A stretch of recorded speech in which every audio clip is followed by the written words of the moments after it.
विद्यार्थियों, आज का अपना विषय है तृतीय पाठ, जिसका शीर्षक है डिजी भारतम। ठीक है, और इसमें हम पढ़ने वाले हैं प्रथम गद्यांश पहले भाग में। विद्यार्थियों, जैसा कि शीर्षक है डिजी भारतम, आज की इस दुनिया में डिजिटल होना बेहद आवश्यक है। और आगे लिखा है भारतम, अर्थात भारत डिजिटल की दुनिया में यानी तकनीक की दुनिया में कहाँ तक बढ़ गया है या उसकी क्या परंपरा रही है, ये सभी हम इस पाठ के अंतर्गत जानेंगे। तो आइए विद्यार्थियों, शुरुआत करते हैं। पाठ परिचय। सबसे पहले पाठ परिचय। यहाँ पर देखिए आप, डिजिटल इंडिया का लोगो लगा हुआ है, अर्थात हम जो डिजिटल यात्रा है भारत की वो किस प्रकार प्रारंभ हुई इसके विषय में जानेंगे। तो शुरुआत करते हैं। अस्मिन् पाठे, इस पाठ में डिजिटल इंडिया इत्यस्य भावम् आधृत्य भारतीय तकनीक परंपराया वर्णनम कृतम अस्ति। अस्मिन् पाठे यानी इस पाठ में, डिजी भारतम नामक शीर्षक वाले पाठ में, डिजिटल इंडिया, जो डिजिटल इंडिया एक कार्यक्रम है भारत सरकार द्वारा संचालित, ठीक है ना, इत्यस्य भावम आधृत्य, इस भाव को लेकर या धारण करके भारतीय तकनीक परंपराया वर्णनम कृतम अस्ति, भारतीय तकनीक परंपरा का वर्णन किया गया है। यानी भारतीय तकनीक किस प्रकार प्राचीन काल में हुआ करती थी, मध्यकाल में आकर के क्या स्थिति हुई और अभी वर्तमान में क्या स्थिति है, इन तीनों ही स्थितियों को हम इस पाठ में पढ़ने वाले हैं। अब आगे देखिए क्या कहा है। डिजिटल इंडिया इति कार्यक्रमस्य प्रारंभः, जो डिजिटल इंडिया कार्यक्रम है वह, उसका जो प्रारंभ है वह 2015 ईस्वीयाब्दस्य जुलाई मासस्य 1 दिनांके अभवत्। यानी 2015 जो है, ठीक है ना, उसमें जुलाई मास की 1 दिनांक को, या यूं कह लीजिए कि 1 जुलाई 2015 को इस कार्यक्रम का क्या हुआ, प्रारंभ हुआ। ठीक है ना, इसका जो इसकी शुरुआत हुई, इस डिजिटल इंडिया कार्यक्रम की जो शुरुआत हुई वो कब हुई, वो हुई 1 जुलाई 2015 को। ठीक है ना, तो यहाँ पर इस कार्यक्रम की जो शुरुआत हुई वो ये ध्यान में रख करके की गई कि भारत के जो प्रत्येक क्षेत्र है, चाहे वो ग्रामीण हो चाहे वो शहरी हो, वहाँ पर इंटरनेट जो है उसके माध्यम से, तकनीक के माध्यम से हर सुविधा उपलब्ध करवाना, ये सोच करके इस कार्यक्रम को क्या किया गया, प्रारंभ किया गया। जैसा कि यहाँ है कि अस्य कार्यक्रमस्य प्रमुखोद्देश्यम वर्तते, इस कार्यक्रम का प्रमुख उद्देश्य है अंतर्जाल माध्यमेन, इंटरनेट के माध्यम से। अंतर्जाल किसे कहते हैं विद्यार्थियों, इंटरनेट को कहते हैं। तो इंटरनेट के माध्यम से विषयस्य ज्ञानम सरलतया, विषय का ज्ञान सरलता से जनतायाः समीपे प्रेषणम, जनता के पास पहुंचाना ही इस कार्यक्रम का मुख्य उद्देश्य था। और ऐसा हो भी रहा है।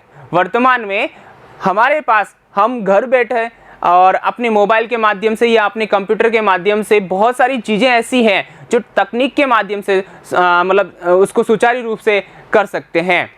तो ये कार्यक्रम की ही देन है, ये इस डिजिटल तकनीक की ही देन है। तो आइए विद्यार्थियों, इस पाठ में अब ये जो चर्चा की गई है उसको हम विस्तार से पढ़ते हैं। लेकिन विद्यार्थियों, साथ ही आप ध्यान रखिए कि कॉपी पेन जो कि आप लेके बैठ गए होंगे, उसमें आने वाले कठिन शब्द आप क्या करें, राइट डाउन करते रहें। और इस चीज़ का भी ध्यान रखें कि हम किस विषय में बात कर रहे हैं और किस दृष्टि से बात कर रहे हैं। तो ध्यान से देखिए और पढ़िए। आइए शुरुआत करते हैं। पाठ की शुरुआत है। अद्य संपूर्ण विश्वे डिजिटल इंडिया इत्यस्य चर्चा श्रूयते। अद्य यानी आज, अद्य यानी आज। संपूर्ण विश्वे, संपूर्ण विश्व में, संपूर्ण विश्व में डिजिटल इंडिया इत्यस्य चर्चा श्रूयते। डिजिटल इंडिया का जो कार्यक्रम शुरू हुआ, जिसके माध्यम से प्रत्येक भारतीय नागरिक को जो है अपना काम मिला, या यूं कह लीजिए वो तकनीक से जुड़ा और अपने अपना जो लक्ष्य है जिंदगी का उसको हासिल किया। तो ये जो कार्यक्रम है वो संपूर्ण विश्व में, संपूर्ण विश्व यानी पूरे दुनिया में चर्चा श्रूयते, यानी इसकी चर्चा सुनी गई है। किसकी चर्चा सुनी गई है, तो डिजिटल इंडिया इसकी। ठीक है ना। यानी पूरे विश्व में डिजिटल इंडिया जो कार्यक्रम है भारत सरकार द्वारा जो लागू किया गया, प्रारंभ किया गया, उसकी जो चर्चा है वो सारी दुनिया में है। अस्य पदस्य क भाव इति मनसि जिज्ञासा उत्पद्यते। अस्य पदस्य यानी इस पद की, ठीक है ना, ये जो पद है डिजिटल इंडिया, ठीक है ना, इस पद का क भाव, क्या भाव है, यानी क्या कहना चाहते हैं, डिजिटल इंडिया है क्या, इति मनसि, ऐसा मन में, ठीक है, जिज्ञासा उत्पद्यते, जिज्ञासा उत्पन्न होती है। विद्यार्थियों आपको भी हो रही होगी कि ये डिजिटल इंडिया है क्या। वैसे तो आपने इसका नाम सुना होगा, पहले भी नाम सुना होगा, पेपर में पढ़ा होगा, न्यूज़ में सुना होगा, ठीक है ना। लेकिन अब आपके मन में, चूंकि ये पाठ के रूप में आपके सामने आ गया है, तो आपके मन में भी प्रश्न हो रहा होगा, तो अब ये है क्या। तो जैसा कि मैंने अभी बताया ही, और साथ ही साथ हम इसको और डिटेल से पढ़ रहे हैं। तो आइए, मनसी यानी मन में, जिज्ञासा यानी जानने की इच्छा, ठीक है, किसी भी वस्तु को या किसी भी टॉपिक को जानने की इच्छा, उत्पद्यते उत्पन्न होती है। काल परिवर्तनेन सह, समय के परिवर्तन के साथ, यानी जैसे जैसे समय बदलता गया उसके साथ। मानवस्य आवश्यकता अपि परिवर्तते, मानव की आवश्यकता भी परिवर्तते यानी बदल गई, ठीक है ना, या बदलती है। जैसे जैसे हम बदलते हैं हमारी आवश्यकताएं भी बदलती है, जैसे जैसे हम छोटे से बड़े होते हैं तो हमारी आवश्यकताएं भी बदलती है। उसी प्रकार प्राचीन काल में ज्ञानस्य आदान प्रदानम मौखिकम आसीत, ठीक है, यानी जो ज्ञान का जो आदान प्रदान है, आदान प्रदान होने का मतलब है लेना और देना, ठीक है ना, तो वो कैसे था, मौखिकम, मौखिकता, ठीक है ना, यूं बोल करके हुआ करता था। यानी कि जो अगर टीचर जो पढ़ाया करते थे, ठीक है ना, वो कैसे पढ़ाते थे, बोल करके पढ़ाते थे, ठीक है ना। तो जो ज्ञान है उसका आदान प्रदान किस प्रकार हुआ, बोल करके, मौखिक रूप में। विद्या च श्रुति परंपराया गृह्यते स्म, श्रुति परंपराया, यहां पर देखिए विद्यार्थियों, जो श्रुति है, श्रुति का मतलब होता है वैसे जो बोल करके या सुन करके सीखी जाती है, मतलब कोई बोलता है और दूसरा सुनता है, तो वो उसे कहते हैं श्रुति, ठीक है ना। और प्राचीन काल में वेदों का अध्ययन करवाया जाता था आश्रमों में, ठीक है ना, तो वहां पर जो ऋषि हुआ करते थे, ठीक है, वो अपने विद्यार्थियों को क्या करते थे, वेदों का उच्चारण करके उनको पढ़ाया करते थे। अब जब उच्चारण करके पढ़ाया करते थे तो कॉपी पेन कुछ भी नहीं था उस समय, तो ऐसी स्थिति में वो क्या करते थे, जैसा आचार्य बोलते, टीचर्स बोलते वहां पर, ऋषि मुनि, ठीक है, वैसा का वैसा वो विद्यार्थी आत्मसात कर लेते, सुन लेते, और सुन लेते उसको ग्रहण कर लेते, फिर वही ज्ञान वो दूसरों को बताते। तो ये जो परंपरा है वो क्या कहलाई, श्रुति परंपरा, ठीक है ना। गृह्यते स्म यानी ग्रहण करते थे।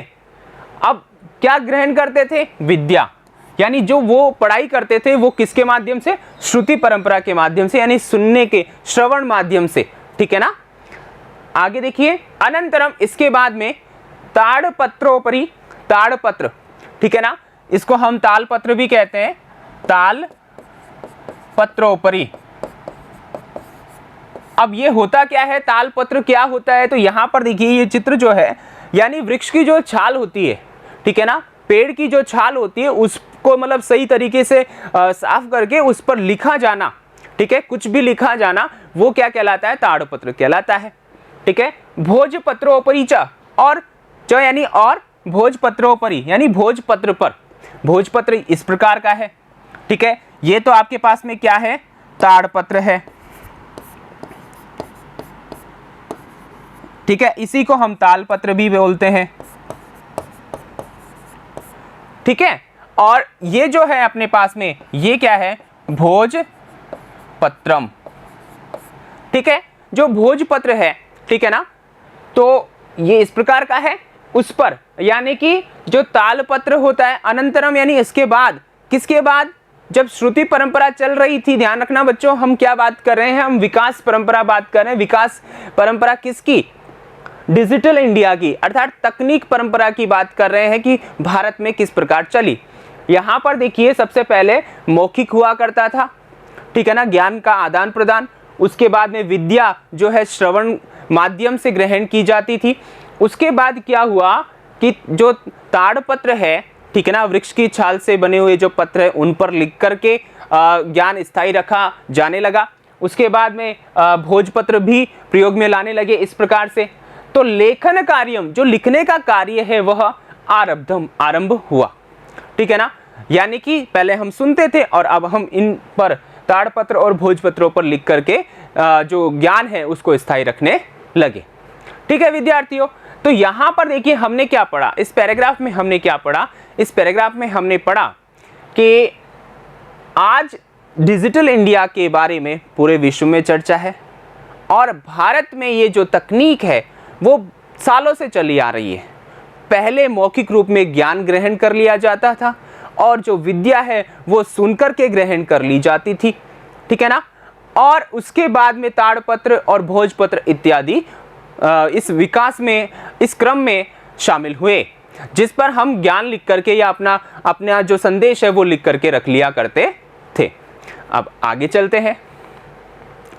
आगे देखिए, परिवर्तनी काले यानी बदलते हुए समय में कर्गदस्य, जैसे जैसे समय बदलता गया, ठीक है ना, वैसे वैसे कर्गदस्य जो कागज है, लेखन्याच और जो लेखनी है, यानी कागज पेंसिल, जैसे कि विद्यार्थियों आपके पास में आप जब भी कोई काम करते हैं तो अपनी कॉपी में करते हैं जो कि कागज की है, ठीक है ना, पेपर है, और जो पेन है उससे आप उसमें लिखते हैं।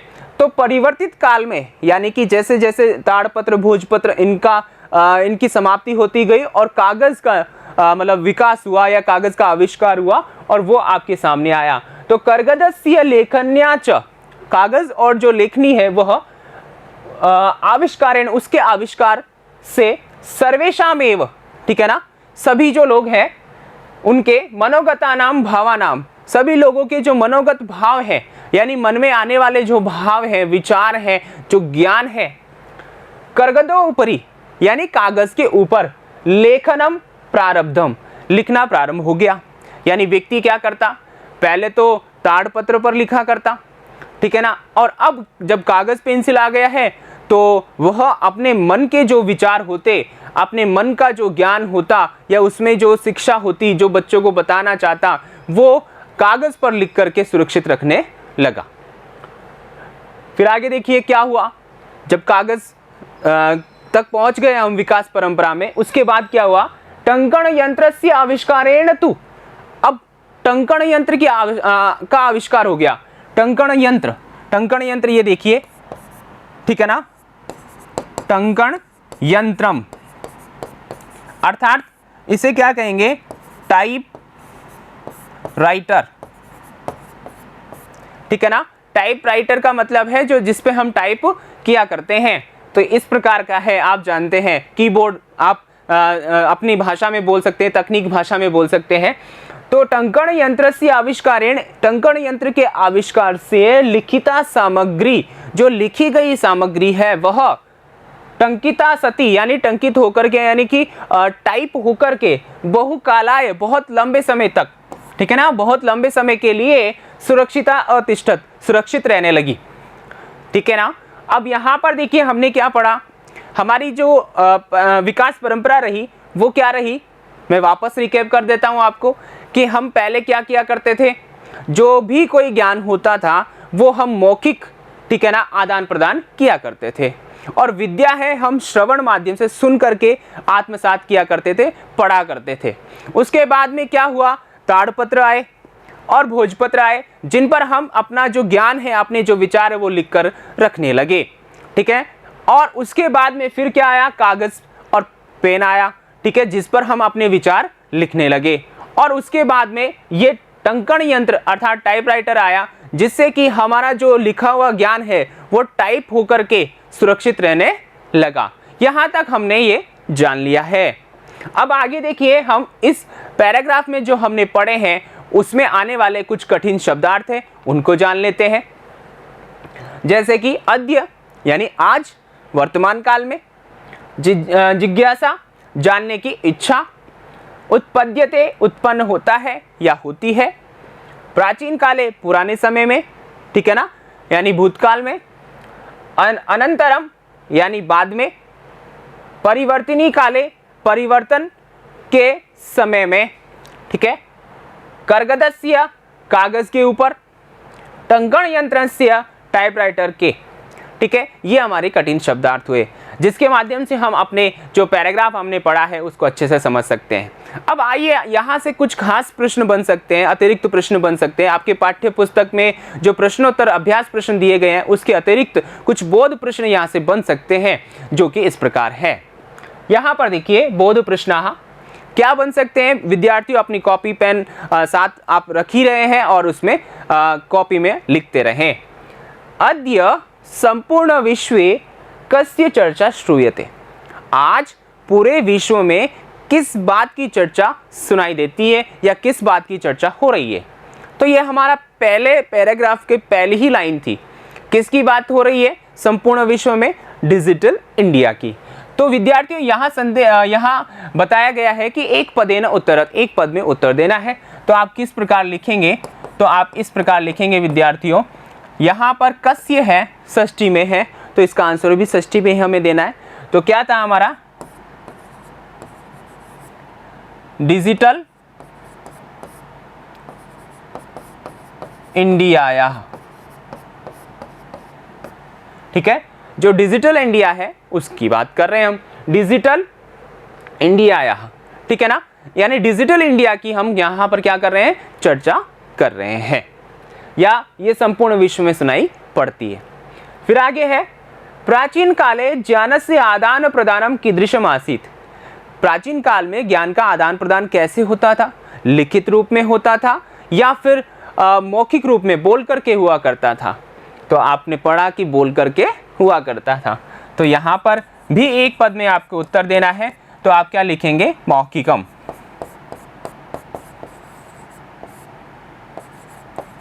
क्या लिखेंगे विद्यार्थियों? मौखिकम, ठीक है ना। ये आपके प्रश्न थे। अब आगे देखिए अगला और प्रश्न क्या हो सकता है अपना? श्रुति परंपराया का गृह्यते स्म, ठीक है ना। श्रुति परंपरा से, ठीक है, या श्रुति परंपरा के माध्यम से का गृह्यते स्म, क्या ग्रहण की जाती थी।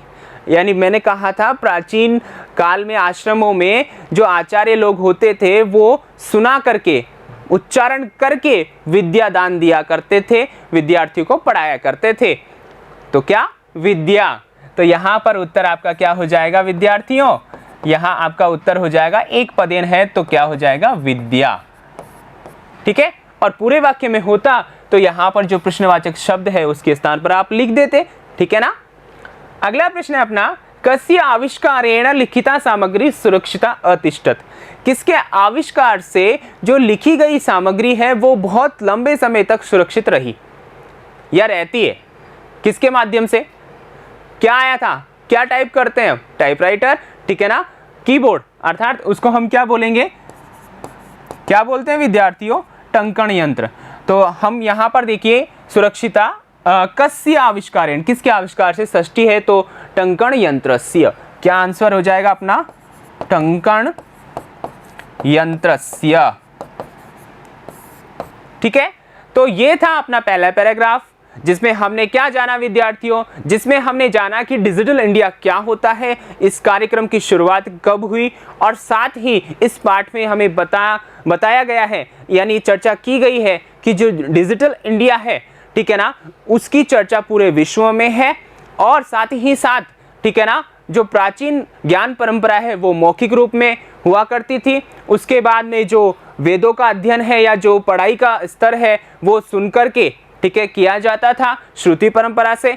और उसके बाद में ताड़पत्र आए, भोजपत्र आए जिस पर कुछ लिखा जाने लगा, और उसके बाद में कागज पेंसिल आए, और उसके बाद में टाइपराइटर आया जो लिखी हुई चीज़ों को बहुत लंबे समय तक सुरक्षित रखता है। इस प्रकार हमने आज का अध्ययन किया। हम इसी क्रम में अगला जो गद्यांश होगा उसको लेकर हाजिर होंगे। तब तक के लिए बने रहिए। धन्यवाद।